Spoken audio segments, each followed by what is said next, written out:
Hey there, welcome to The Uplift. We've got a great show for you, great cast of characters as well. Among them, a teen using her hobby to show others that anything is possible, no matter your condition.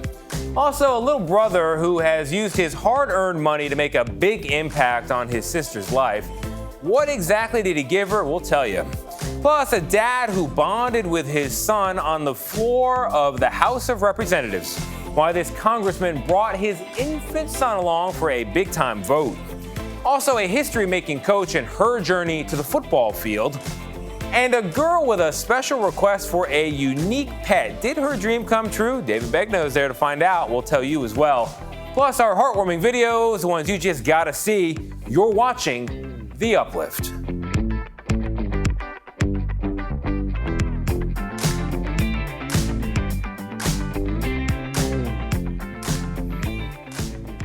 Hey there, I'm Tony DeCoppel, and this is The Uplift, the show that lifts you up for at least the next 30 minutes, you, and by the way, me as well. And we're going to begin with that teen who used her hobby to inspire others and also, by the way, prove that no matter your condition, you can make any dream come true. Here's Caitlin O'Kane with that story. Many teens spend their time at school looking forward to the end of the day when they can get to their extracurriculars and have fun. For 14-year-old Greta Bayer, her hobby is more than just an after-school activity. It has motivated her through tough times, the light at the end of a tunnel. I have a condition called myopathy, which makes my muscles weaker than others. So it makes my lungs weaker and my legs weaker. So I use a wheelchair to get around and a ventilator to help me breathe. Greta has had 3 major spinal surgeries at New York Presbyterian Morgan Stanley Children's Hospital. When I have had all of these back surgeries, I knew that while it may not seem like it in the moment, as I was in pretty bad pain, I knew that it would get better, and I knew that I would be able to return to my normal life soon enough. And I kind of used that to motivate me to push myself and try to make the recovery as fast as possible. So while some kids can't wait to get out of school and hit practice, Greta couldn't wait to recover so she could dance.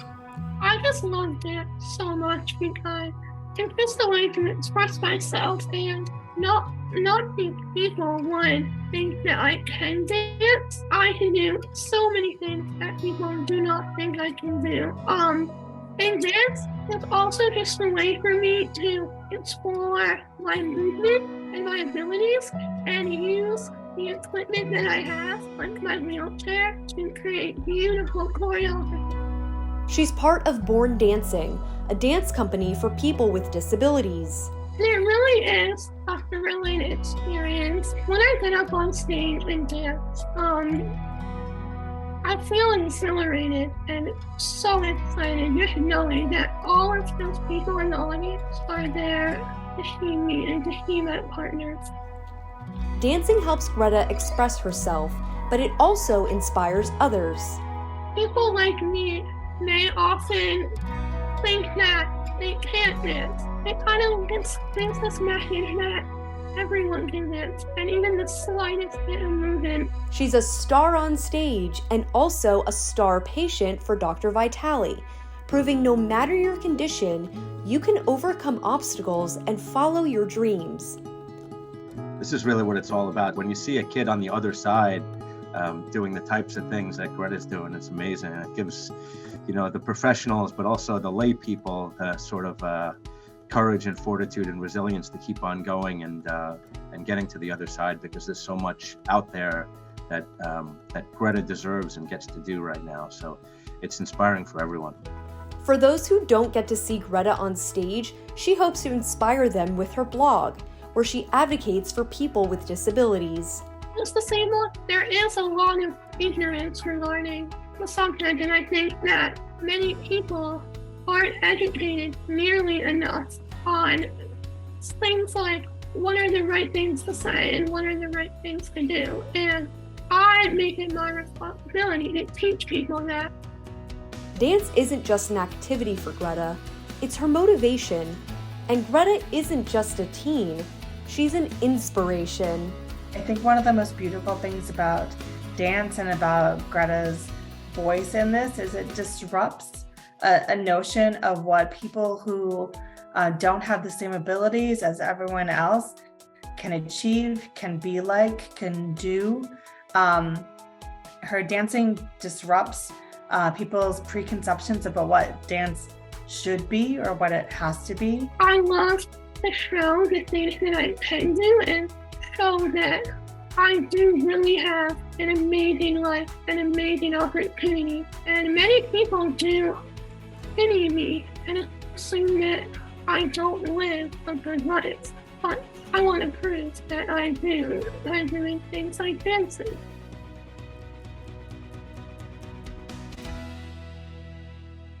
Mission accomplished. That's a beautiful piece there, Caitlin O'Kane. We want to move on now to introduce you to a student athlete who selflessly used the money that he earned playing basketball to help someone close to him. Here's Jerika Duncan. Anthony Leal and sister Lauren have been best friends since they were children. Growing up, Anthony says his big sister always looked out for him. So this Christmas, You're a spark. he paid it forward with the ultimate surprise. By paying off your student loan debt. I had tears in my eyes, and then it just felt like a weight lifted from my shoulders, thinking about like all the possibilities, like new doors opening. Her brother, a junior majoring in business, plays basketball for Indiana University. Recent changes to NCAA rules allows him and other college athletes to accept money for their name, image, and likeness. An estimated 460,000 student athletes across the country have benefited. For people who look at the payment of athletes in this way, college athletes, as a bad thing, what do you say to those folks? You got to look at it from multiple perspectives. We're just trying to make the most of the opportunity we have. How much was the school loan debt that you paid off? I'm not sure how specific I want to get, but it was a good chunk of money. I mean, doing good things for other people, it makes that person want to do something good too, like pay it forward. So who are you gonna go do something for? Your brother had a smile on his face. I was thinking that as a joke, and I know she'll pay it forward. So what goes around comes around. A model student athlete and brother too. It's a beautiful piece there, Jerika. All right, coming up, did you see the big old baby on the floor of Congress? I hope you did. Well, they were there for an historic vote. We'll tell you why, and I mean baby literally.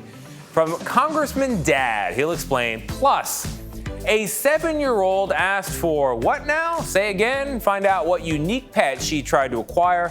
That is coming up on The Uplift.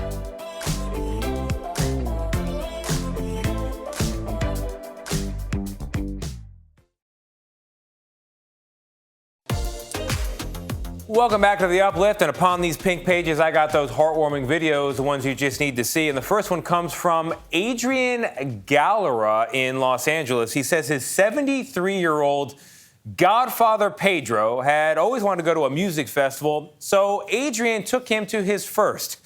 The one on your screen now, there's Adrian. Oh, wow. Adrian's father Pedro.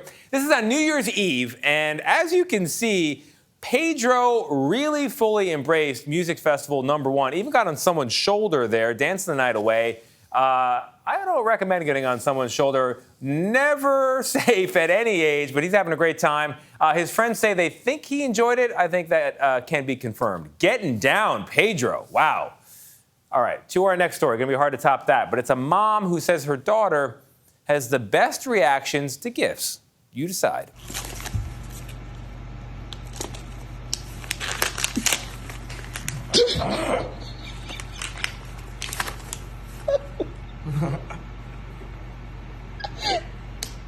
Thank you? What? What? Whoa, wait.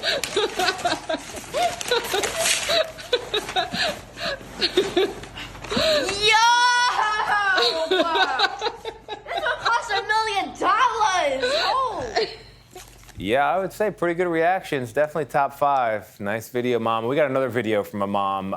It's a mother of a little girl who's a big fan of CBS Mornings. Take a look here now at 19-month-old Caroline Jones dancing to the, if you hear it there, I hope you know it, CBS Mornings theme song. Her mom, Jessica Jones, says she loves dancing to the song every morning and even tries to sing along. But I got a little tip. I try to sing along too until I realize it's just a theme song. There are no words.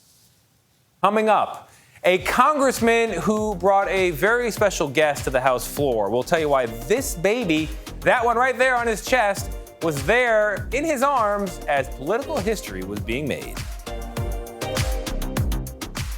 And a history-making football coach talks about the moment she knew she had made it.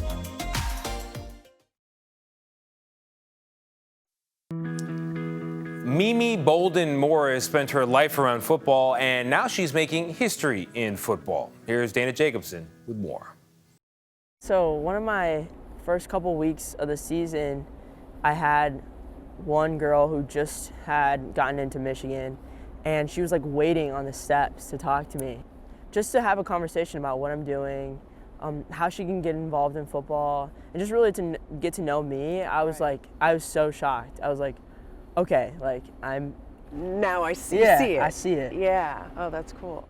23-year-old Mimi Bolden Morris may already be a role model for other women as a grad assistant on the University of Michigan football team working with the Wolverines quarterbacks. Yet she's the first to admit it's a position she didn't always see herself in. I can't think of a woman who would have even been in a coaching position when you were a kid that you would have seen. No, none. My dad was my brother's coach my whole life. I was his water girl. But I didn't really think that would be my thing. I thought I was going to be a doctor. But as a kid, football was definitely in her blood. Her younger brother Mike, currently a star defensive end at Michigan, remembers his big sis as his flag football quarterback. What's her arm like? Oh, she's a rocket. Did she always as a kid, Oh, too? she had a rocket of an arm. I wanted her to be my quarterback, but my mom won't let her. Yeah. Mom? But Mom wanted her to be a cheerleader, all the girly stuff, but she wanted to play football. Mike said he wanted you as his quarterback, but Mom didn't want you to keep playing. No, she didn't. My dad would let me play quarterback at my brother's practices, and she wasn't having it. She wanted me to be her mini-me. But Bolden Morris stuck with sports, earning a basketball scholarship to play at Boston College for 3 seasons, followed by Georgetown, where she'd lead the Hoyas in scoring her final year. You're going to stick with the zone. You have to mark her at all times. There's Milan Bolden Morris. While still playing basketball at Georgetown, Bolden Morris set her sights on coaching football. That's when her mom stepped in. My mom reached out to Coach Harbaugh. Your mom, who you just moments ago described, it was the dance team, the cheerleading. Yeah. Your mom reached out because your brother was playing here. And I didn't know until I got a call from Coach. And I was like, what? After like a bunch of conversations, kind of testing my knowledge, seeing what I was doing at Georgetown, and he asked me to be the GA, and I was like, oh my gosh, I was so speechless. And I mean, here I am. Michigan head coach Jim Harbaugh remembers the calls. He says Bolden Morris stood out for her work ethic and drive to get in the game. She didn't even tell me this. I found out from the Georgetown coaches that she was volunteering on the Georgetown football staff. Right. She just wanted to be ready. She's not scared. She's been in pressure situations. She's got a great focus, but also a looseness of somebody that's actually been there and done it and has her own ideas. I love it when she, Coach, why are you doing it that way? Don't you think this way might be a little bit better? For Bolden Morris, it's how she's always been, and she knows with her success, others will have a chance to follow. I'm excited because there's a whole new mine to mine gold from that I didn't know existed. And the great thing is Mimi turned us all onto that possibility. What does that mean to know that just by being here, you're already a role model for so many? I'm just so blessed that God put me in this position to be able to inspire. And my only hope is that by me doing what I'm doing, it inspires others to do what it is that they want and know that they can. I'm sure it is already doing that. We are going to turn now to Congress, not always an inspiring place, and you may not think it can be uplifting. Not at all. But an uplifting story did actually make its way from the House floor in the middle of a contentious debate and rounds of voting. One congressman proved there is room for heartwarming moments, even in politics these days. Here's Caitlin Huey-Burns with more. While Republicans were desperately searching for votes to elect a speaker, Democrat Jimmy Gomez of California was on a different kind of hunt. You want that? For baby supplies. We weren't expecting to be here this long. We had to buy more wipes. We had to buy stuff to keep him entertained. I can't find the socks. It's been challenging, but it's been fun. Gomez's plan to return home with his family once he was sworn in was put on hold as the speaker fight dragged on, and his wife needed to get back to work. She has an important job, and we've always said that the mom wouldn't be the default parent. Gomez. So Gomez and 4-month-old Hodge got some father-son bonding time on the House floor, fitting bottle feeds and naps in between votes, and mastering quick diaper changes in the Democratic cloakroom, where he bonded with fellow dads in Congress. I hope that it sends a positive message where dads need to do their part. The mom shouldn't be the one that automatically has to give up their career in order for the family schedule to work out. A message he hopes can get majority support. You got this. Looking like a pro already. Coming up, find out the unique request that a 7-year-old made to local authorities and meet the stranger, not a stranger to us, who helped her pursue her dream. That's all coming up after the break.